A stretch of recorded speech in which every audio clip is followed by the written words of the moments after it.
Hey, what's up everybody? Chris back with another tech tip and with another Protocase Designer video.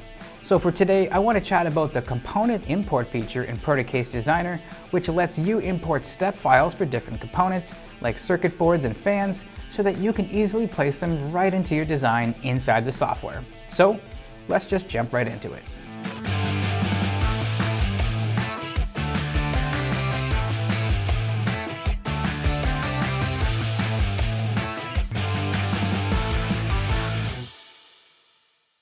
So starting off, I've got a U-shape enclosure already open in Protocase Designer, and I have a board that I want to mount on the inside. So let's hop into the software. I'm just going to click on Edit Face and choose the inside face of the enclosure that I want to mount the component to. Now once I'm in the face editor, I'm going to head over to the top right-hand corner where I find Import Export in the drop-down menu. There, I'll select Import 3D Component. Now Protocase Designer is going to open a browser window where I can select the step file that I'd like to import.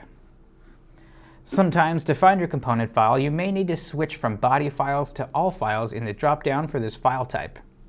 So now that I've got my step file of the board that I'd like to add, I'm just going to select that file and open it. Now just a heads up here, if you are trying to open a big file with many features, you'll probably see a loading prompt warning letting you know that this may take a while to load.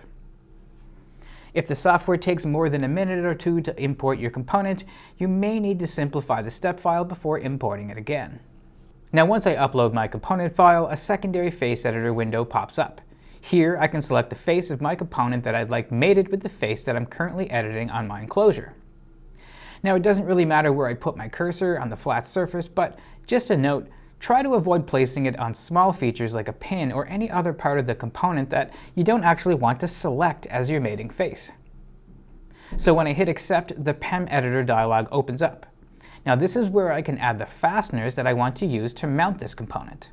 So let's click on Place Fasteners to open the Fasteners library, where I can now choose the fasteners that I want to place.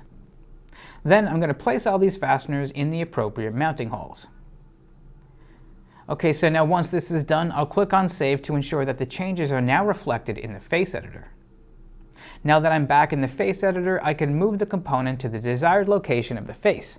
I can also change the rotation, adjust the height of the component, or make any other edits to the face, such as adding cutouts, labeling, or any other objects.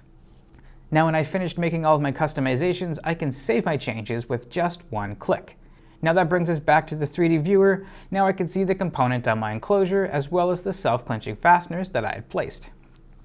Now remember, with Protocase Designer, you can always count on a seamlessly integrated experience with our fast custom manufacturing, which means that you can start incorporating components like this inside custom enclosures like that within seconds, without any delays or any latencies. We'll build what you've designed in Protocase Designer in our lightning fast 2 to 3 days, so upgrade today to ensure that your next design project is powered by Protocase Designer.